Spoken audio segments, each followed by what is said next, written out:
Education is always a partnership. It's a partnership in the classroom between a student, a teacher, and that family. If you don't have all three trusting each other and working together, education is not going to work. And I think that Michelle Rhee and this education reform destroyed that model.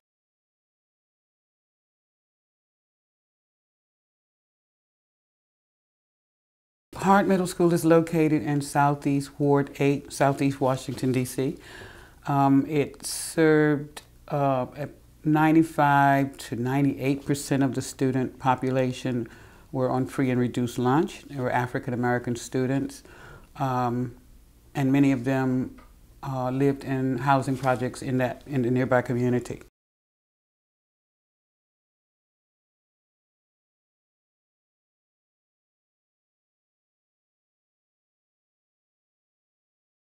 The community at Hart was just really frightened about this proposition of bringing PR Harris students into Hart. There were a number of reasons for it.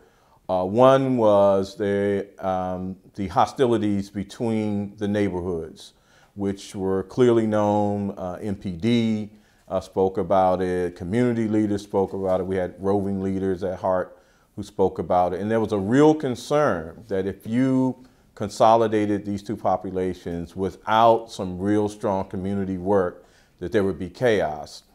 The community hearing was more of a monologue. It was to give parents and community members the impression that they were engaged in the decision.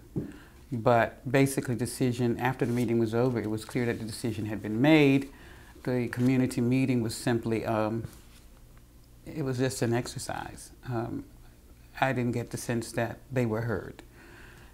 The schools consolidated the following year with a number of problems at the very beginning. There was MPD, of course there was the hired security for DCPS, there was park police, there were police on horses, there were helicopters, there were motorcycle police. I mean, it was just really the craziest thing you've ever seen. But it was sort of like the way the year would go. And we had this new principal that Chancellor Rhee brought in from a school district in Maryland. She had never been a principal. She had never run a middle school. She had come from an elementary school environment. She was young, maybe 34, 35, I'm guessing. And just her whole manner, her whole demeanor derived from, it was kind of Rhee-like in that she had just an outright disdain for both the teachers and the other adults really who worked at the school.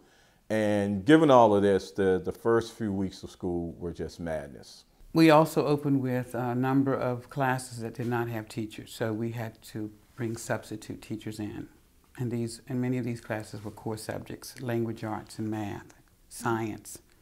Those substitutes stayed in those classrooms for almost the remainder of that year. So the principal holds her first back to school night at Hart, welcoming parents and students, and of course teachers are there, and this is supposed to be everybody's opportunity to meet each other, to talk about our shared focus and goals for the school year. So we're all milling around, welcoming parents in the cafeteria. The teachers are there. Some of the students have stayed. And the new principal comes in, and her remark is, welcome. First of all, I want to let you know I'm the hip-hop principal. Then she says, parents and students, I just want to let you know it's us against all the adults here, including the teachers.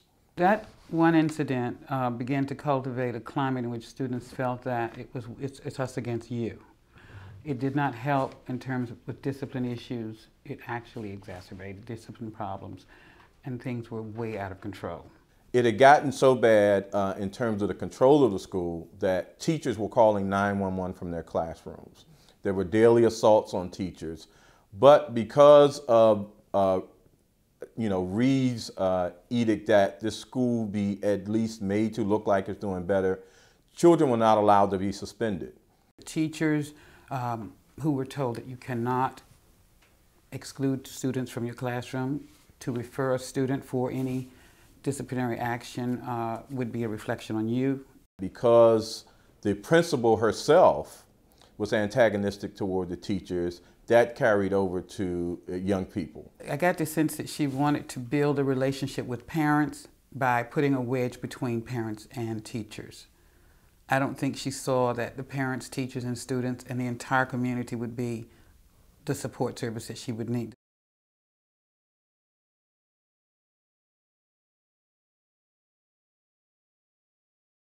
Chancellor Rhee's giant failure at heart, and perhaps this extrapolates, but certainly at heart, was just a total lack of regard for both the teachers who were there, who had the institutional memory, the community, of course, who has to buy into this change, and getting the children involved, and making them community. And what happened with the chancellor was, you know, she set up this dichotomy. It was a us against them as opposed to all of us together.